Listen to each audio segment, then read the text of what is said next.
제21장 요한복음 1장 요한복음 소개. 왜 요한복음을 공부하는가? 기독교도에 대한 박해가 증가하고 정치적 및 사회적 소요가 확산되며 배도가 늘어나고 예수 그리스도의 본질에 대한 논쟁이 점점 커지던 시기에 사도 요한은 구주에 대한 개인적인 간증을 기록했다. 오늘날의 세상에서도 그와 유사한 상황들이 벌어지고 있다. 따라서 요한이 기록한 구주의 생애와 가르침을 주의 깊게 공부한다면 예수 그리스도에 대한 신앙을 강화하며 그분을 따르고자 애쓸 때 힘을 얻을 수 있다. 요한복음을 공부하면 세상에 반대되는 압력과 평판에도 예수 그리스도께서 참으로 길이요 진리요 생명이시라는 확신을 키울 수 있다. 요한복음 14장 6절. 조셉 스미스 역에는 이 복음서의 제목이 요한복음에서 요한의 간증으로 변경되어 있다. 후기 성도판 영문 성경의 요한복음 제목 각주 참조 옮기니 따라서 요한복음은 목격자가 자신이 눈으로 본 사건들을 직접 쓴 기록인 것이다. 요한복음은 누가 기록했는가? 요한복음의 저자는 자신의 이름을 한 번도 기록하지 않았지만 그는 예수께서 사랑하시는 제자라는 명칭으로 언급된다. 요한복음 13장 23절 19장 26절 20장 2절 21장 7절 20절 참조. 일찍이 2세기의 기독교 저술가들은 이 저자가 예수 그리스도의 12사도 중 한 명인 요한이라는 데 동의했다. 후기의 계시에는 예수께서 사랑하시는 이 제자가 요한이었으며 구주께서 요한이 재림 때까지 지상에서 계속 성령을 베풀도록 권한을 주셨음이 분명하게 드러난다. 요한복음 21장 20에서 22절 교리와 성약 7편 1에서 6절 참조. 요한복음에서는 이 책이 오늘날의 형태를 얻게 되기까지 복음서 저작 과정에서 서기관이나 편집자와 같은 사람들의 도움이 있었으리라는 점이 몇몇 암시를 통해 드러난다. 예를 들면 요한복음 21장 24절에 나오는 우리라는 단어는 다른 사람이 요한을 돕고 있다는 의미로 쓰였다고 볼 수 있다. 요한과 그의 형제 야고보는 갈릴리 바다에서 아버지 세베대 마태복음 4장 21절 참조. 그리고 시몬 베드로 누가복음 5장 10절 참조와 함께 물고기를 잡던 어부였다. 요한은 예수 그리스도의 사도가 되기 전에 침례 요한의 제자였던 것으로 보인다. 요한복음 1장 35에서 40절 경전 안내서. 요한, 세베대의 아들 스크립처스 단넬 디에스다도 알지 참조. 요한은 베드로 및 야고보와 함께 경륜이 절정에 이르렀던 시대의 제1회 장단으로 봉사했다. 데이비드 B. 헤이트, 왕국의 열쇠, 성도의 벗, 1981년 4월호, 123쪽. 따라서 구주께서는 성역 중에 있었던 비교적 친밀한 자리에 요한과 자주 함께 하셨다. 마태복음 17장 1에서 13절 26장 36에서 45절 마가복음 5장 37에서 43절 참조. 요한은 예수님의 사촌이었을 것이라고 전해진다.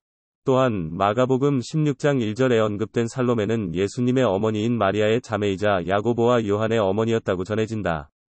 이는 요한이 친척이어서 특별히 구주의 사랑을 받았음을 의미할 수도 있다. 요한복음은 언제, 어디에서 기록되었는가?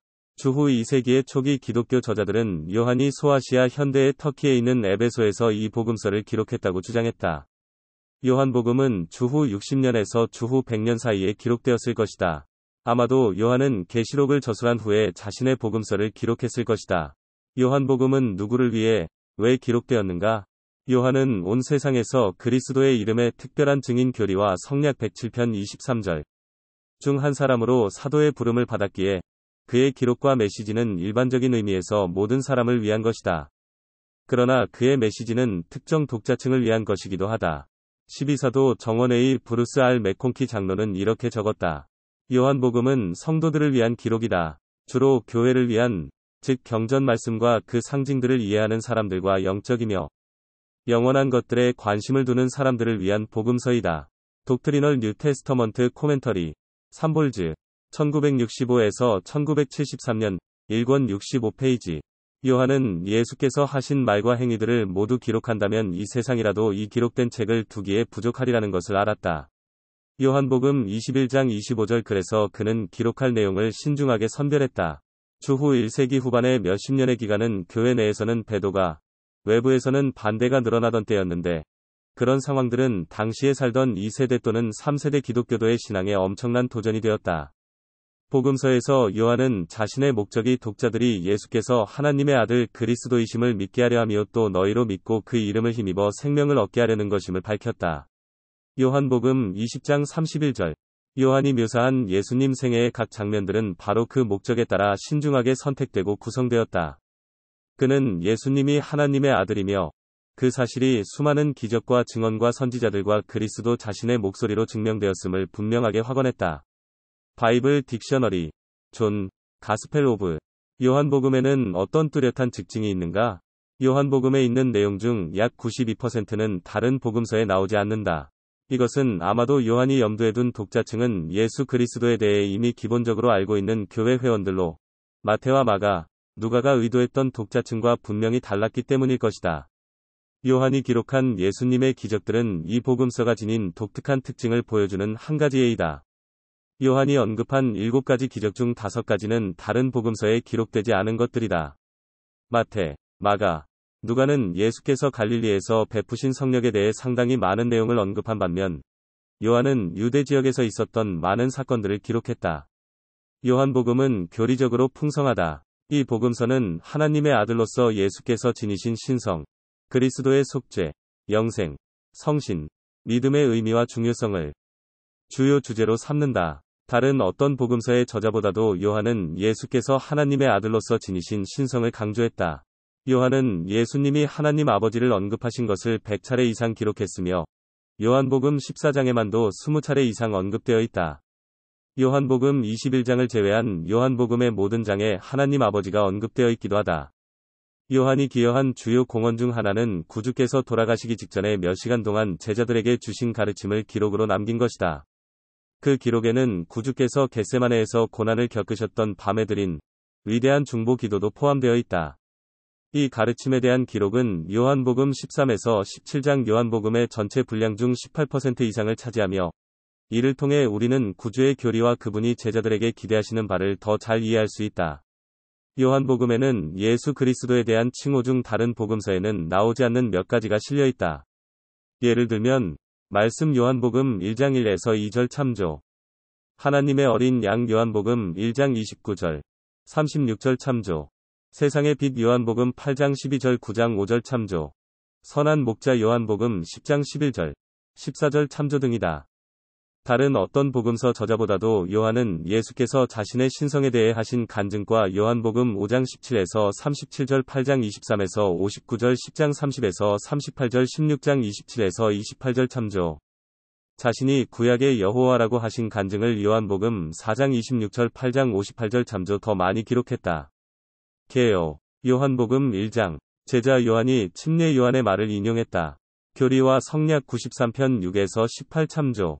그는 예수 그리스도께서 전세에서 누리셨던 신성과 위대함을 증언하고 예수님이 온 인류를 구원하기 위해 어떻게 이 세상에 오셨는지를 밝혔다.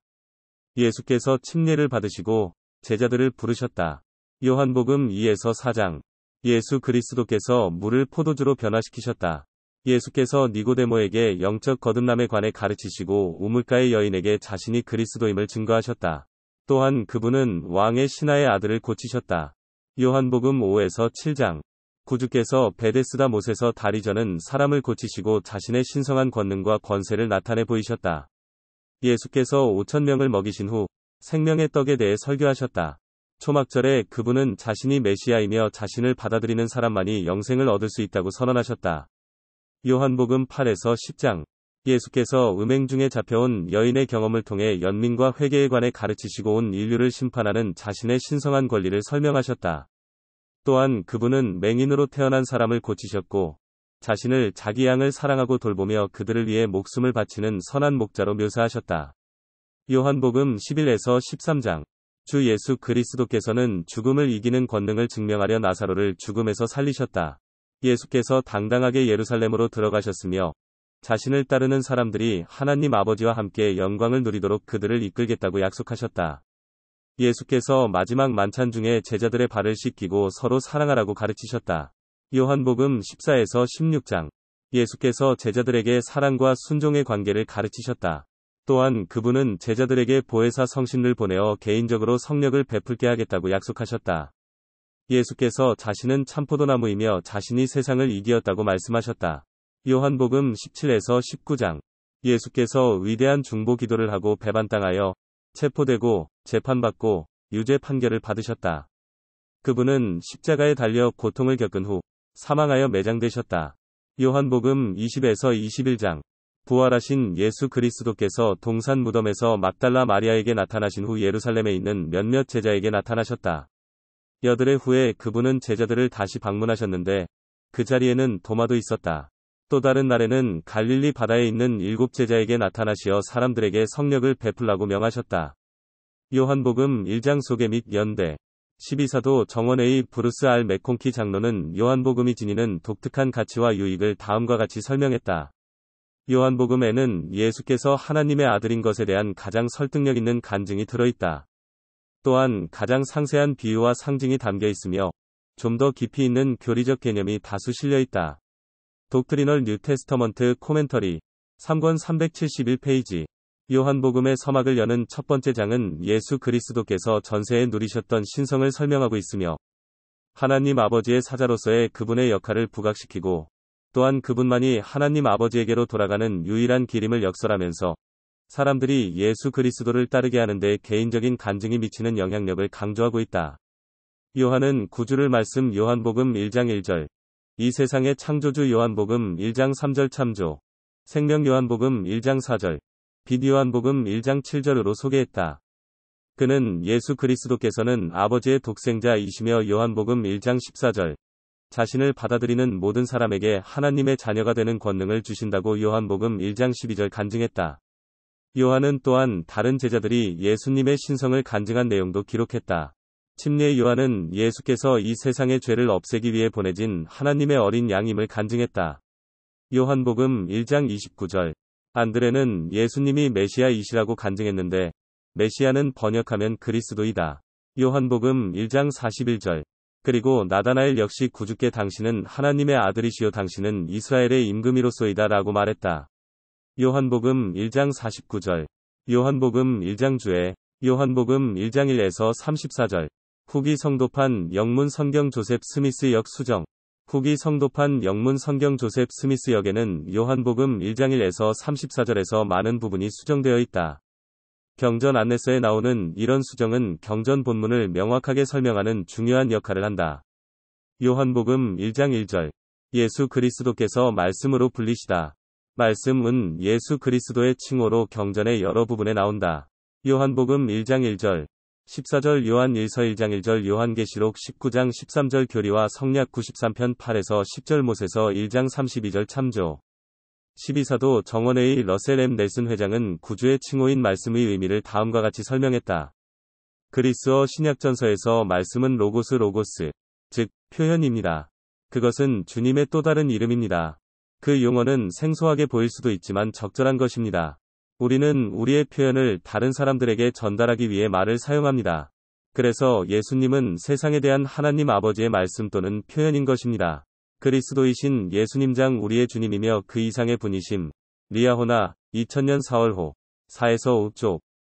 후기의 계시에는 예수 그리스도의 이 칭호에 대해 다음과 같은 내용이 덧붙여졌다. 태초에 말씀이 계셨으니 이는 그가 말씀 곧 구원의 사자요. 교리와 성약 93편 8절. 요한복음에서는 예수 그리스도가 하나님 아버지께서 이 세상으로 보내신 사자임을 강조한다. 이를테면 예수님은 하나님 아버지의 말씀을 선포하신다. 요한복음 7장 16절 8장 26에서 28절 12장 49에서 50절 17장 8절 참조. 후기 성도 영문 성경 조셉 스미스 역. 요한복음 1장 1절에는 다음과 같이 나온다. 태초에 복음이 아들을 통하여 전파되었느니라. 그리고 복음은 곧 말씀이었으며 말씀은 아들과 함께 있었고 아들은 하나님과 함께 있었으니 아들은 하나님께 속하였더라. 경전 안내서 이는 예수 그리스도께서 전세에 존재하셨음을 증명한다. 그분은 만물이 시작하는 태초에 하나님과 함께 계셨다.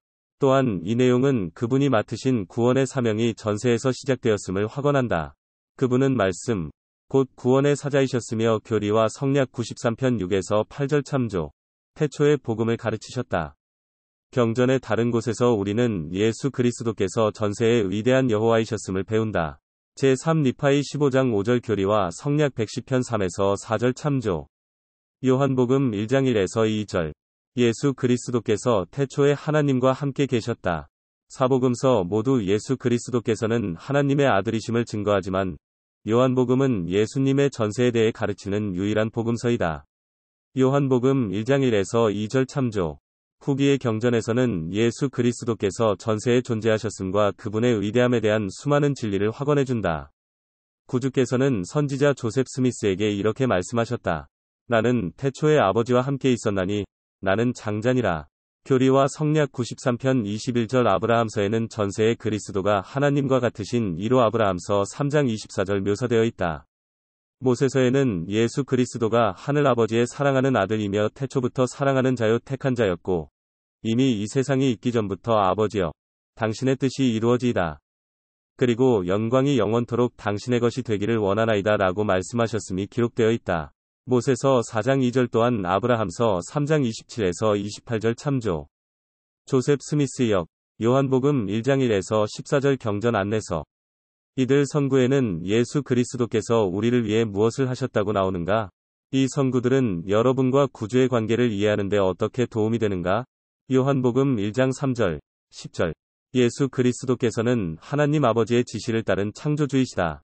요한은 만물이 구주로 말미암아 지은 바 되었다고 증언했다. 요한복음 1장 3절, 10절.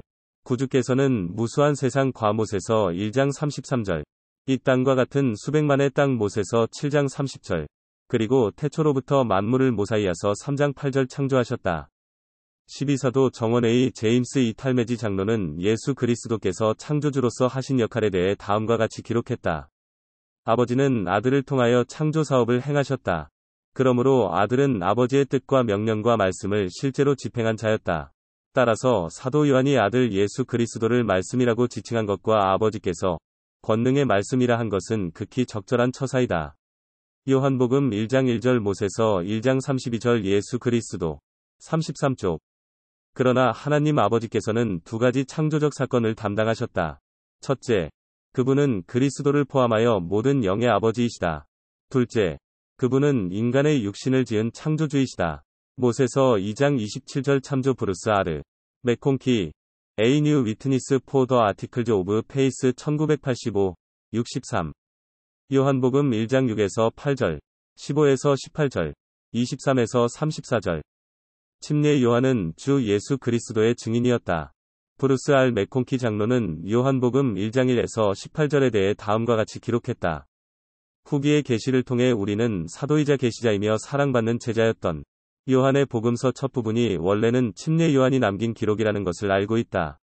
교리와 성략 93편 6에서 18절 참조. 그러나 그 계시가 아니더라도 요한복음 서두에 기록된 사건들이 침례 요한과 관련이 있다는 점은 분명하다. 왜냐하면 거기에는 침례 요한이 유대인들과 했던 대화와 주님이 침례를 받으셨을 때 그가 목격했던 것의 기록이 포함되어 있기 때문이다. 이 모든 것은 침례 요한보다 약간 늦게 성역을 시작한 사도 요한에게는 알려지지 않았을 일이었다. 사랑받는 제자 사도 요한은 자신의 복음서를 기록할 당시에 분명 침례 요한의 기록을 가지고 있었을 것이다. 독트리널 뉴 테스터먼트 코멘터리 1권 70에서 71페이지. 하워드 W. 헌터 회장은 요한복음 1장 6에서 8절을 인용하면서 이 선구들은 침례 요한이 베푼 성령의 목적을 서술하는 것이라며 다음과 같이 설명했다. 침례 요한이 받은 사명의 당면 목적은 예수가 참된 빛이요 영생에 이르는 길을 가르치는 참된 교사임을 증거하고 사람들에게 죄 사함을 받기 위해 그분을 믿고 침례를 받도록 권유하는 것이었습니다. 침례 요한은 메시아도 아니면 대규모 사회운동을 이끄는 선도자도 아니었습니다. 그는 예수님의 본질과 거룩한 칭호를 증거하는 사자이며 증인이었습니다. 하나님께서는 그의 증언을 통해 예수님이 하나님의 아들임을 증거하셨습니다. 컨퍼런스 리포트 OCT 1968, 141. 요한복음 1장 31절에 나오는 나도 그를 알지 못하였으나 라는 구절을 두고 예수님이 메시아라는 사실을 요한이 정말로 알았는지 의문을 품는 사람들이 있다. 후기 성도판 영문 성경 조셉 스미스 역에는 나도 그를 알지 못하였으나 라는 구절이 두 차례 수정되어 나온다. 요한복음 1장 31절이 다음과 같이 수정되어 있다. 나는 그를 알았나니 그는 이스라엘에게 나타내 보이심을 받아야 했느니라. 조셉 스미스 역, 요한복음 1장 30절 경전 안내서. 요한복음 1장 33절에 나오는 못하였으나와 같은 단어도 조셉 스미스 역에는 빠져 있으며 다음과 같이 나온다. 내가 그를 알았나니 조셉 스미스 역, 요한복음 1장 32절 경전 안내서 이런 수정을 보면 예수가 메시아였다는 사실을 요한이 알고 있었다는 점이 명확해진다. 그는 예수님을 위해 길을 예비해야 했다. 이는 요한이 예수님에 대해 그 성구 바로 앞에서 했던 다음과 같은 분명한 간증과도 일치한다. 보라, 세상 죄를 지고 가는 하나님의 어린 양이로다. 내가 전에 말하기를 내 뒤에 오는 사람이 있는데 나보다 앞선 것은 그가 나보다 먼저 계심이라 한 것이 이 사람을 가리킴이라. 요한복음 1장 29에서 30절 또한 15절 참조. 침례 요한의 사명과 간증을 더 알아보려면 누가복음 7장 24에서 30절 주애를 참조한다. 요한복음 1장 9절. 참 빛 곧 세상에 와서 각 사람에게 비추는 빛이 있었나니. 신약전서에서 그리스도의 빛에 관한 가르침은 요한복음에만 유일하게 실려있다. 후기 성도판 영문 성경의 성경사전 바이블 딕셔너리에는 다음과 같이 설명되어 있다. 그리스도의 빛이라는 말은 성경에 나오지 않지만 그것에 적용되는 원리들은 성경에 자주 언급된다. 정확한 표현은 다음 성구들에 나온다. 엘마서 28장 14절, 모로나이서 7장 18절, 교리와 성약 88편 7절. 이따금 그리스도의 빛과 동의어로 쓰이는 성경 어구는 주의 영과 생명의 빛이다. 예를 들어 요한복음 1장 4절 8장 12절 참조. 그러나 주의 영 이 성신을 가리키는 경우도 있으므로 모든 상황에서 그리스도의 빛을 뜻하는 것으로 여겨서는 안 된다. 그리스도의 빛이란 그 말이 함축하고 있는 의미 그대로이다. 그것은 예수 그리스도로 말미암아 인류에게 주어지는 깨우침이고 지식이며 희망을 주고 기품을 높이며 온갖 어려움에도 굴하지 않게 하는 영향력이다. 예를 들어 그리스도께서는 세상에 오는 모든 사람을 비추는 참 빛이시다. 교리와 성약 93편 2절 요한복음 1장 9절 참조. 그리스도의 빛은 광활한 우주를 채우며 그리스도께서 만물 안에 계시고 만물을 통하여 계시고 만물 주위에 계실 수 있는 길이다. 그것은 만물에게 생명을 주며 만물을 다스리는 율법이다. 그것은 또한 사람의 이해력을 일으키는 빛이다. 교리와 성약 88편 6에서 13절, 41절 참조. 이런 방식으로 그리스도의 빛은 인간의 양심에 관여하며 옳고 그름을 알려준다. 모로나이서 7장 12에서 19절. 그리스도의 빛을 성신이라는 인격체와 혼동해서는 안 된다. 그리스도의 빛은 하나의 개별적인 인격체가 아니기 때문이다. 그 영향력은 성신을 받기에 앞서 예비적이고 준비적인 차원에서 행사된다. 바이블 딕셔너리. 라이트 오브 크라이스트. 요한복음 1장 12에서 13절. 하나님의 자녀가 되는 권능. 모든 남성과 여성은 하늘 부모가 낳으신 영의 아들과 딸이기 때문에 가족장 세상에 전하는 선언문.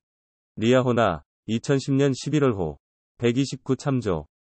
우리에게 하나님의 자녀가 되는 권능. 이 요한복음 1장 12절. 왜 필요한지 궁금하게 여기는 사람도 있을 것이다. 경전에는 거듭나고 하나님과 복음 성약을 맺어 하나님의 아들과 딸이 되어야 한다는 필요성이 많이 언급되어 있다. 모사이아서 5장 7절 27장 25절 참조. 모든 사람이 하늘아버지의 영의 자녀이긴 하지만 침례와 성전 엔다우먼트와 같은 복음 성약을 맺는 사람들은 또한 하나님의 성약의 자녀가 된다. 브루스 R. 맥콘키 장로는 예수 그리스도의 충만한 복음이 어떻게 우리가 영원한 세상에서 하나님의 아들과 딸이 되도록 기회를 제공해 주는지를 다음과 같이 설명했다. 그리스도를 받아들이고 교회에 들어올 때 우리는 하나님의 자녀가 되는 권능을 받습니다. 우리는 이 교회의 회원이 된다는 이유만으로 그분의 아들과 딸이 되는 것이 아니라 온 마음으로 주님을 받아들인 후에야 그 신분에 도달할 능력과 자격 및 권능을 받습니다. 교리와 성약 39편 1에서 6절 참조. 성전에서 행해지는 의식들은 구원의 의식입니다. 그것은 우리가 자녀라는 신분을 상속받고 하나님의 아들과 딸이 되며 영원한 세상에서 하나님의 가족 구성원이 되도록 길을 열어줍니다. 컨퍼런스 리포트 OCT 1955 12에서 13. 요한복음 1장 14절. 예수 그리스도께서는 하나님 아버지의 독생자이시다. 신약전서에서 예수님을 하나님의 아들로 묘사하려 독생자라는 단어를 처음으로 사용한 곳은 요한복음 1장 14절이다. 70인의 이론으로 봉사하던 시절에 로버트 E. 웰즈 장로는 독생자라는 칭호가 하나님의 신성한 아들이 지상에서 수행하는 사명과 어떻게 관련되는지를 다음과 같이 설명했다. 예수 그리스도께서 하나님의 아들이라는 것은 구원의 계획을 이해하는 데 중심이 됩니다. 그분은 전세에서는 아버지의 장자이셨으며 이 지상에서는 아버지의 독생자이십니다. 영원하신 하나님 아버지는 문자 그대로 우리 주 예수 그리스도와 그분의 모든 영의 자녀들의 아버지이십니다. 니파이전서 11장 18절, 21절 제임스 이 탈메지, 신앙개조, 419쪽 참조. 우리가 예수 그리스도께서 하나님의 아들임을 말할 때, 이것은 전세에서 하나님으로서의 그분의 역할에 대해 언급하는 것입니다. 아버지이신 엘로힘의 장자는 최초의 천국회의에서 앞으로 태어날 인류의 구주로 선택받고 성인되었습니다. 제임스 이 탈메지, 예수 그리스도, 3쪽 참조.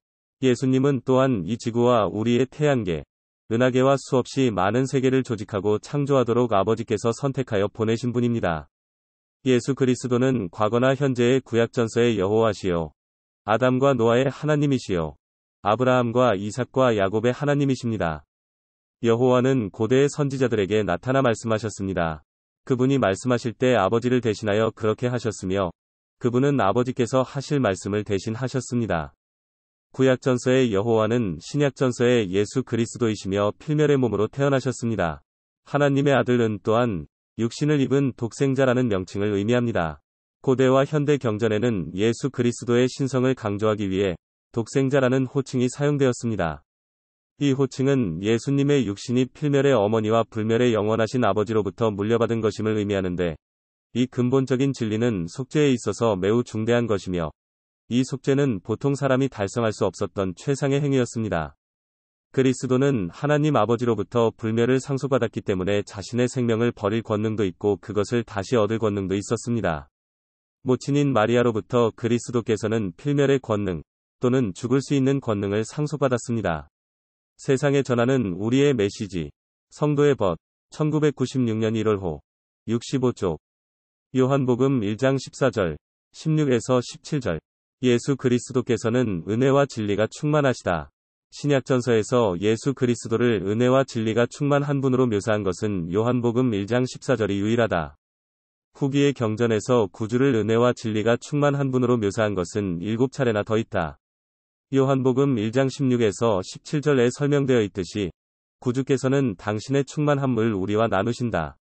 물론 구주께서는 당신의 은혜도 우리에게 아낌없이 주신다. 은혜로 번역된 그리스어 차리스는 인자함, 호의 또는 친절을 의미한다고도 볼 수 있다. 이 낱말의 주요 개념은 예수 그리스도의 넘치는 자비와 사랑을 통해 주어지는 도움 또는 힘의 신성한 방편이라는 것이다. 이 은혜란 곧 남자와 여자가 최선의 노력을 다한 후에 영생과 승령을 얻는 것을 가능하게 하는 힘이다. 바이블 딕셔너리, 그레이스, 진리로 번역되는 그리스어 에일테어는 사실, 진실 또는 확실성을 의미한다. 주님께서는 진리를 사물의 현재와 과거와 미래에 대한 지식이라고 정의하신다. 교리와 성약 93편 24절. 진리는 절대적이며 환경의 영향을 받지 않는다. 주님께서 변하지 않는 분이신 것처럼 진리도 변하지 않는다.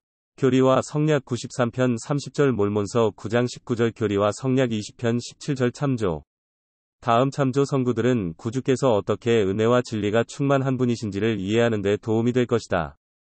니파이후서 2장 6에서 10절 엘마서 9장 26에서 27절 교리와 성약 93편 8에서 17절.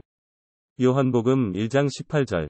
본래 하나님을 본 사람이 없으되 후기 성도판 영문 성경 조셉 스미스 역에서 선지자 조셉 스미스는 흠정력 요한복음 1장 18절에 대해 영감받은 요건을 추가했다.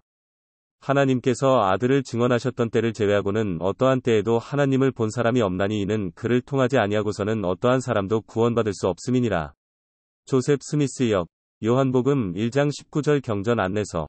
이 중요한 추가 부분은 구원이 예수 그리스도를 통해 온다는 점을 강조한다. 또한 하나님 아버지께서는 당신의 아들 예수 그리스도를 증거하려 지상의 인간에게 말씀하신다는 사실도 분명히 밝혀준다. 조셉 필딩 스미스 회장은 이렇게 설명했다. 타락 이후의 모든 계시는 구약의 여호와이신 예수 그리스도를 통하여 온 것입니다. 경전 어디에서든지 하나님이 언급되고 그가 나타나셨다는 이야기는 아브라함, 노아, 에녹, 모세 그리고 모든 선지자와 말씀하신 여호와를 뜻하는 것입니다. 아버지는 아담의 타락 이후로 인간과 직접, 친히 관계하신 적이 없으며 아들을 소개하고 증거한 때를 제외하고는 나타나신 적도 없었습니다. 구원의 교리, 브루스 알 맥콩키 편, 제1권, 26쪽. 경전에는 하나님 아버지께서 예수 그리스도를 소개하셨던 때가 다음과 같이 다수 기록되어 있다. 마태복음 3장 17절 17장 5절 제3리파이 11장 6에서 7절 교리와 성략 76편 23절 조셉 스미스 역사 1장 17절 요한복음 1장 18절은 또 다른 의미로 해석될 수 있다. 경전에서 특히 요한복음에서 보다 시라는 단어는 우리의 마음을 인지하다 또는 이해하다라는 의미도 될 수 있다. 그 점에서 볼 때 요한복음 1장 18절은 인간이 하나님을 완전히 본 적이 없음을, 즉 이해한 적이 없음을 의미한다고도 할 수 있다. 따라서 예수 그리스도는 하나님 아버지께서 어떤 분이신지를 인간에게 나타내거나 알려주시고자 하나님의 사자로 오셨다. 이것이 바로 요한복음 전체를 관통하는 주제이다. 요한복음 1장 1절, 14절 8장 19절 14장 7에서 9절 요한 1서 2장 23절 참조. 예수 그리스도께서 하나님 아버지가 어떤 분인지를 인간이 알도록 어떻게 도우려 오셨는지에 대해 더 이해하고자 한다면 요한복음 14장 7에서 11절 16장 25절 주애를 참조한다. 요한복음 1장 19절 유대인들이란 어떤 의미인가? 공관복음서에서 유대인들이란 말은 드물게 나오지만 요한은 자신의 복음서에서 그 말을 71번이나 사용했다. 요한은 복음서 전반에 걸쳐 이 용어를 몇 가지 의미로 사용했다. 따라서 독자들은 그 단어가 나오는 맥락 내에서 신중하게 그 의미를 해석해야 한다. 예를 들어 요한복음 2장 6절에서 유대인은 유대인 민족 전체를 의미한다. 요한복음 5장 10절, 9장 22절, 18장 12절에서 유대인은 대제사장들과 서기관 및 장로들을 포함하는 사내들인의 지도자들을 가리킨다. 요한복음에서 유대인은 구주에 대해 적개심을 품은 유대 민족의 일원들을 의미하는 경우도 덜어 있다. 요한복음 1장 19에서 28절, 침례 요한의 신원. 요한복음 1장 19에서 28절에서 요한은 침례 요한의 신원과 성력에 관해 기록했다. 브루스 R. 맥콘키 장로는 침례 요한이 성력을 시작했을 때를 다음과 같이 설명했다. 유대 민족 전체가 메시아와 일라이어스가 나타날 순간을 기다리며 큰 기대감으로 들떠 있었다. 예루살렘과 온 유대의 수많은 무리가 요한에게로 떼를 지어 몰려가 그를 선지자로 받아들였으며 요단 강둑에는 침례를 받고 개종한 무리로 북적거렸으므로 유대인 지도자들, 즉 선지자가 외치는 것들을 시험하는 것이 자신들의 의무였던 대사내들인의 회원들이 제사장들과 레위인들을 보내어 상세한 조사를 하는 것은 당연한 일이었다. 독트리널 뉴 테스터먼트 코멘터리 1권 129페이지. 유대인 지도자들은 요한에게 그가 훗날에 다시 올 것이라고 예언된 바로 그 일라이어스냐고 히브리어의 엘리야에 대한 그리스어 명칭 물었다. 말라기 4장 5에서 6절 참조.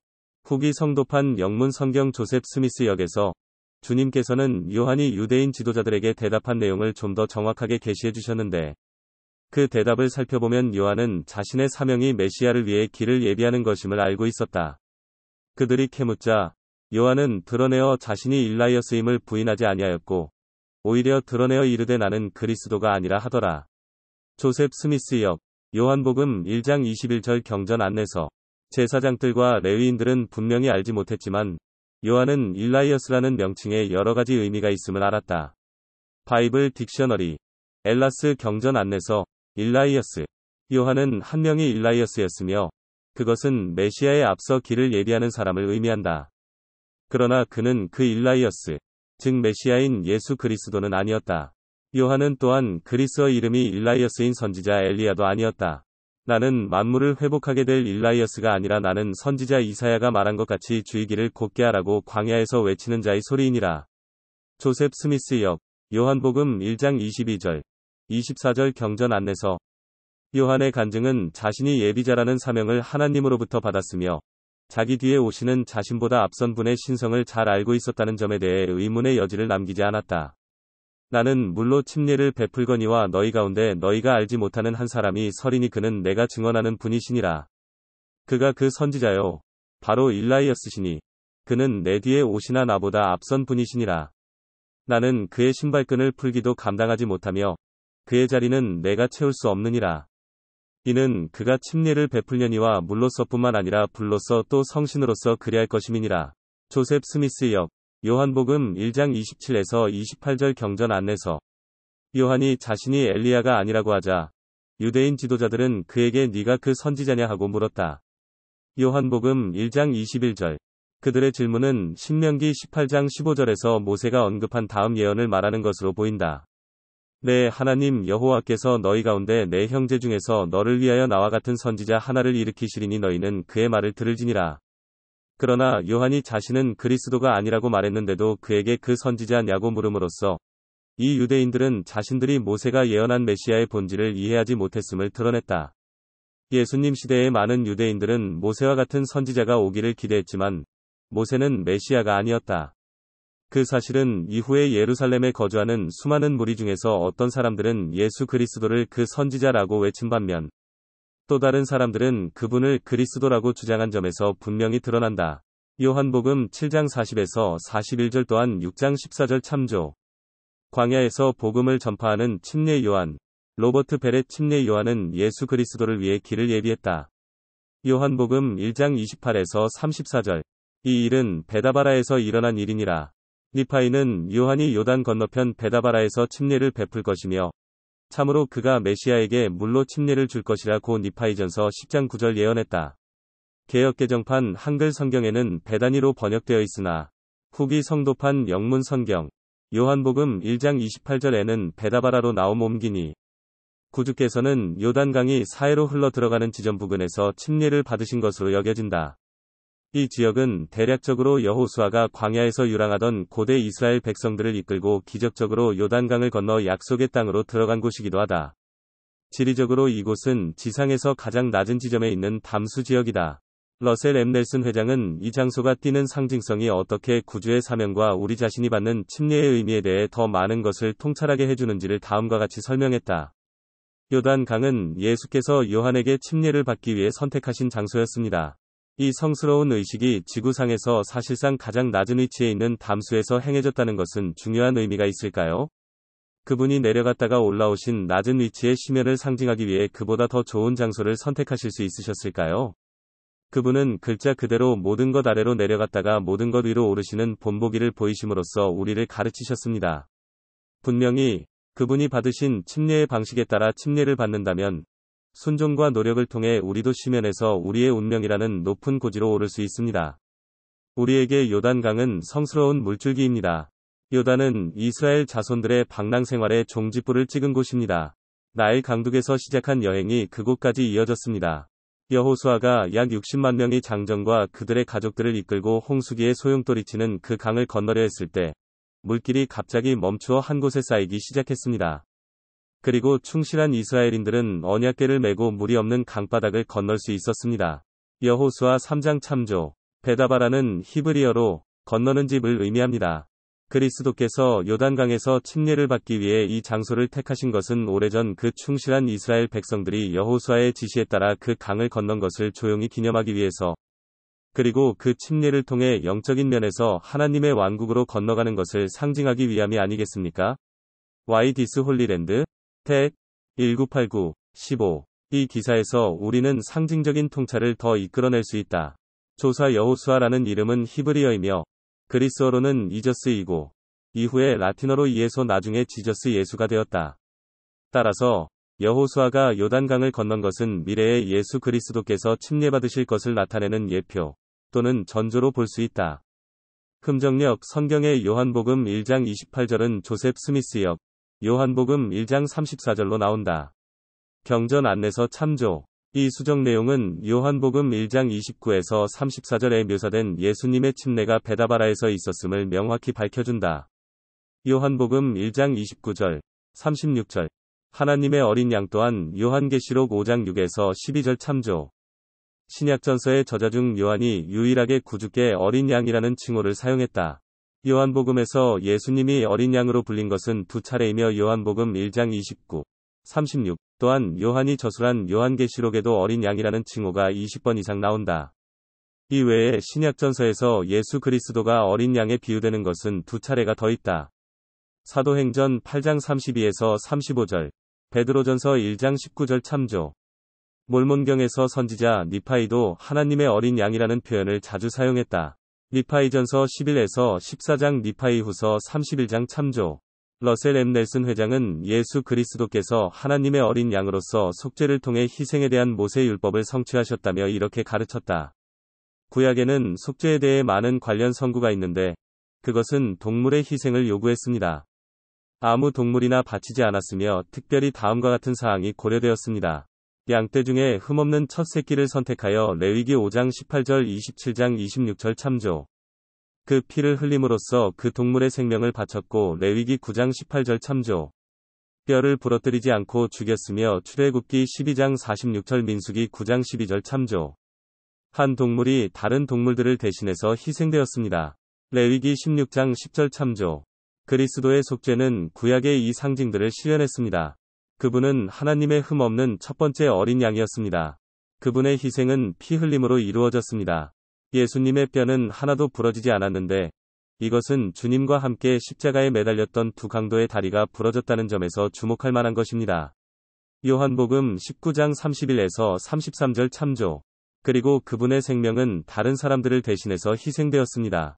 속죄, 성도의 벗, 1997년 1월호. 35쪽. 요한복음 1장 35에서 51절. 예수께서 자신을 따를 제자들을 부르셨다. 구주께서는 성역 초기의 안드레, 요한, 베드로, 빌립, 나다나엘 바돌로메로도 불림을 제자로 부르셨다.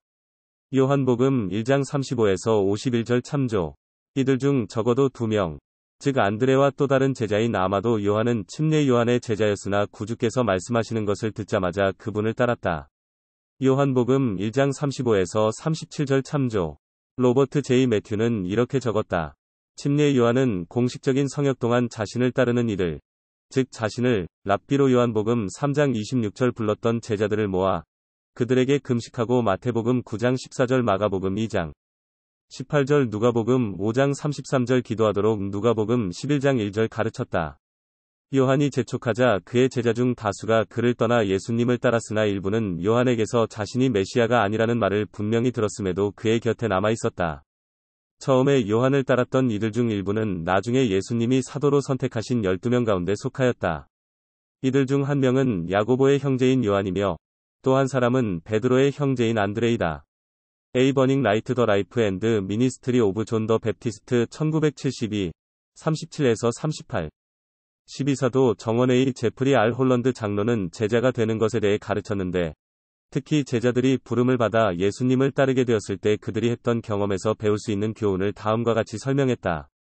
여러분은 안드레와 아마도 요한이 처음으로 그리스도가 말씀하는 것을 들었을 때 너무 감동하고 예수님께 반하여 무리를 떠나 주님을 따랐던 것을 기억하실 것입니다. 따라오고 있음을 느끼신 주님께서는 뒤돌아서 이 두 사람에게 무엇을 구하느냐라고 물으셨습니다. 요한복음 1장 38절. 다른 번역에는 너희가 무엇을 원하느냐라고 되어 있습니다. 그들은 어디 계시오니이까? 다른 말로 하면 어디에 사십니까? 라고 되물었습니다. 그리스도는 단지 와서 보라라고 하셨습니다. 요한복음 1장 39절. 얼마 후 주님은 베드로와 다른 사도들에게 동일한 권유를 하시며 그들을 공식적으로 부르셨습니다. 그들에게 주님은 나를 따라오라라고 하셨습니다. 마태복음 4장 19절. 우리 필멸의 삶의 본질과 인생의 가장 중요한 질문에 대한 답이 구주의 지상 성역의 시작이 된 이 간단한 두 원리에 나타나 있습니다. 첫째 원리는 이 지상에 있는 우리 모두에게 주는 무엇을 구하느냐, 무엇을 원하느냐는 질문입니다. 둘째는 우리가 어떤 답변을 하든지, 우리가 누구이든지, 우리가 어떤 응답을 하든지, 그분의 응답은 항상 같습니다. 오라, 그분은 사랑하는 마음으로 와서 나를 따라오라라고 말씀하십니다. 네가 어디로 가든지, 우선 와서 내가 무엇을 하는지 보라. 내가 어디에 어떻게 시간을 쓰는지 보라. 내게 배우라. 나와 함께 걷고, 나와 이야기하며, 믿으라. 내 기도에 귀를 기울이고, 내 기도에 응답받을지어다. 하나님이 내 마음에 쉼을 가져다 주리니, 와서, 나를 따르라. 주리는 자들을 좋은 것으로 배불리셨으며, 성도의 벗, 1998년 1월호. 65쪽. 요한복음 1장 41절, 45절. 예수 그리스도의 제자들이 다른 사람들에게 증거하다.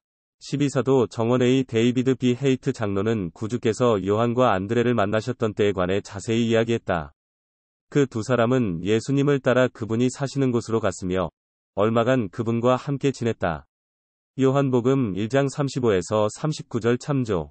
그런 후 헤이트 장로는 이 경전 기록이 진리에 대한 간증을 나누는데 어떻게 영감이 될 수 있는지를 다음과 같이 설명했다. 요한과 안드레는 구주와 여러 시간을 함께 있었습니다.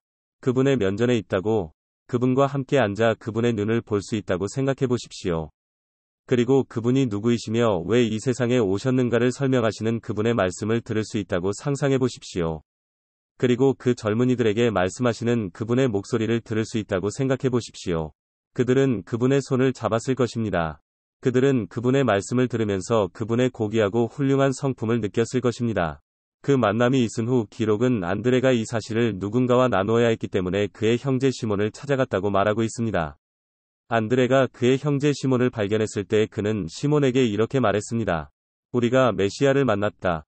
요한복음 1장 41절. 아마 그는 이렇게 말했을 것입니다. 우리는 그분과 함께 있었습니다. 우리는 그분의 성품을 느꼈습니다. 그분이 우리에게 말씀하신 것이 참되다는 것을 압니다. 네, 그렇습니다. 안드레는 이것을 누군가와 나누어야 했습니다. 그것은 우리가 알고 있는 것과 이해하는 것을 나눌 때 하는 행동입니다. 감사와 봉사. 리아호나, 2001년 7월호, 87쪽. 12사도 정원의 델린 H. 옥스 장로는 신성한 진리에 대한 간증이 있는 사람이 그 간증을 다른 사람들과 나누어야 하는 이유에 대해 다음과 같이 말했다. 회복된 복음에 대한 간증을 가진 사람은 그것을 나눠야 할 책임도 있습니다. 몰몬경은 우리가 어느 때에나 무슨 일에나 우리가 있게 될 어느 곳에서나 하나님의 증인이 되어야 한다고 가르칩니다. 모사이아서 18장 9절. 간증의 은사와 그것을 나누는 책임 사이의 관계에 대한 가장 인상적인 가르침 가운데 하나가 교리와 성약 46편에 있습니다. 이 계시는 여러 종류의 영적인 은사에 대해 다음과 같이 설명하고 있습니다. 어떤 이들에게는 성신으로 말미암아 예수 그리스도가 하나님의 아들인 것과 그가 세상의 죄를 위하여 십자가에 못 박혔음을 알게 해주느니라. 다른 이들에게는 그들의 말을 믿게 해주나니 이는 만일 그들이 계속하여 충실하면 그들도 또한 영생을 얻게 하려 함이니라. 13에서 14절 또한 요한복음 20장 29절 참조.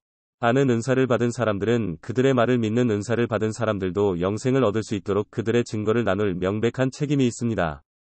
우리가 개인적으로나 대중 앞에서 우리의 신앙을 고백해야 할 필요가 지금보다 더 절실했던 때는 결코 없었습니다. 교리와 성약 60편 2절 참조. 어떤 사람들은 무신론을 주장하기도 하지만 하나님에 대한 더 많은 진리의 마음의 문을 여는 사람들도 많습니다.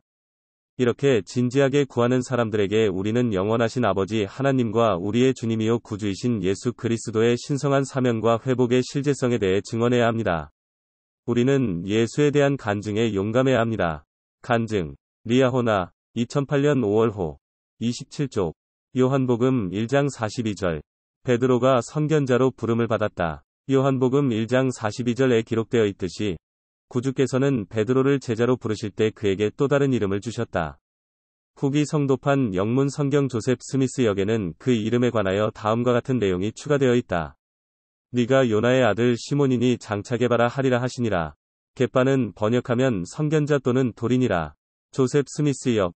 요한복음 1장 42절 경전 안내서. 브루스 알 맥콘키 장로는 구주께서 그때 베드로에게 주신 이름의 중요성을 설명하면서 교회에 선견자가 있는 것이 얼마나 큰 가치가 있는지를 다음과 같이 가르쳤다. 예수 그리스도 교회의 회장이 되어 왕국의 열쇠들을 온전히 행사해야 할 운명인 베드로는 선지자요 선견자이며 계시자가 되어야 했다. 교리와 성약 81편 2절.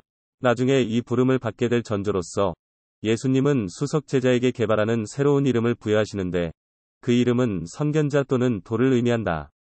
이 명칭은 곧이어 주님께서 베드로에게 음부의 권세가 계시에 반석, 다시 말해 선견자를 결코 이기지 못할 것이라고 말씀하시면서 왕국의 열쇠들을 주시겠다고 약속하실 때에 중요한 의미를 더하게 될 것이다. 마태복음 16장 18절. 선견자는 과거와 현재와 미래의 일들을 알도록 능력을 부여받는 특별히 선택된 선지자이다. 아무도 더 큰 은사를 가질 수 없나이다. 모사이아서 8장 13에서 18절 독트리널 뉴 테스터먼트 코멘터리 1권 132에서 133페이지. 요한복음 1장 45절. 경전의 증언. 빌립은 나다나엘에게 예수님에 관해 말하면서 모세가 율법에 기록하였고 여러 선지자가 기록한 요한복음 1장 45절. 그 사람을 자신이 만났다고 말했다. 빌립과 그 밖의 제자들은 메시아의 징표에 대해 경전을 연구했기에 예수님을 메시아로 알아볼 수 있었다. 여기서 율법은 모세오경을, 선지자는 이사야, 미가, 예레미야, 스가랴 등의 예언서를 지칭했다. 이후에 예수께서는 성령을 베푸시면서 청중에게 경전, 즉 그 시대의 구약전서를 연구하라고 명하셨는데 그 안에는 당신에 대한 증언이 실려 있었기 때문이었다. 요한복음 5장 39절 참조. 요한복음 1장 46절. 나사렛에서 무슨 선한 것이 날 수 있느냐? 나사렛은 대략 200에서 400명이 주민이 사는 작은 마을로 갈릴리 바다 서쪽으로 약 24km, 지중해 동쪽으로 약 32km 지점에 있었다. 고고학적 유물로 유추해 볼 때 그 마을에는 포장된 길이 전혀 없었으며 어떤 중요한 사회적, 정치적 또는 경제적 활동이 일어나는 곳도 아니었다. 구주의 생애 동안 대체로 사람들은 나사렛을 하찮은 마을로 여겼지만 이후 신약전서 시대에는 인류의 구속주의 고향으로 알려지게 되었다. 사도행전 2장 22절 3장 6절 4장 10절 6장 14절 10장 38절 참조. 나사렛에서 무슨 선한 것이 날 수 있느냐는 나다나엘의 질문은 대다수 사람들의 생각이 반영된 것이었다. 토마스 S. 몬슨 회장은 나다나엘의 질문에 대해 다음과 같은 답을 제시했다. 장님을 보게 하고 절른 발이 거지를 걷게 하고 죽은 자까지 살리신 이가 나사렛에서 오셨습니다. 그분은 우리에게 따라야 할 모범을 보여주셨습니다. 그분은 완전한 삶을 사셨습니다. 그분은 세상을 변화시킨 기쁜 소식을 가르치셨습니다. 나사렛에서 무슨 선한 것이 나올 수 있습니까? 나사렛에서 모범이 왔습니다. 나사렛에서 시력이 왔습니다. 나사렛에서 힘이 왔습니다. 나사렛에서 생명이 왔습니다. 나사렛에서 신앙이 왔습니다. 나사렛에서 평화가 왔습니다. 나사렛에서 용기가 왔습니다. 나사렛에서 그리스도가 왔습니다. 나사렛에서 무슨 선한 것이 날 수 있느냐? 성도의 벗, 1989년 4월호. 2에서 3, 6조. 요한복음 1장 47에서 51절. 나다나엘은 구주와 이야기하면서 그분이 자신을 아신다는 사실에 대해 무엇을 깨닫게 되었는가?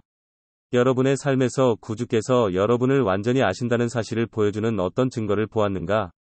요한복음 1장 47절.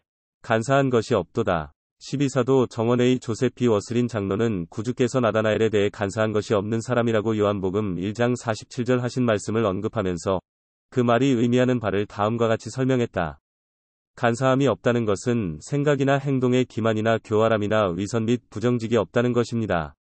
간사하게 속인다는 것은 기만하거나 루시퍼가 에덴 동산에서 이브를 속였듯이 탈선시키는 것입니다. 간사함이 없는 사람은 매일 온전한 의로움의 원리에 따라 생활하고 있음을 보여주는 순수하고 생각이 정직하며 순수한 동기를 지닌 사람입니다. 간사함이 없다는 것은 그리스도의 참된 무리로 헤아림을 받을 사람들의 필수적인 미덕인 마음이 청결한 것입니다. 우리가 간사함이 없다면 우리는 정직하고 진실하고 의롭습니다. 이 모든 것은 신의 속성이며 성도들에게 요구되는 것입니다.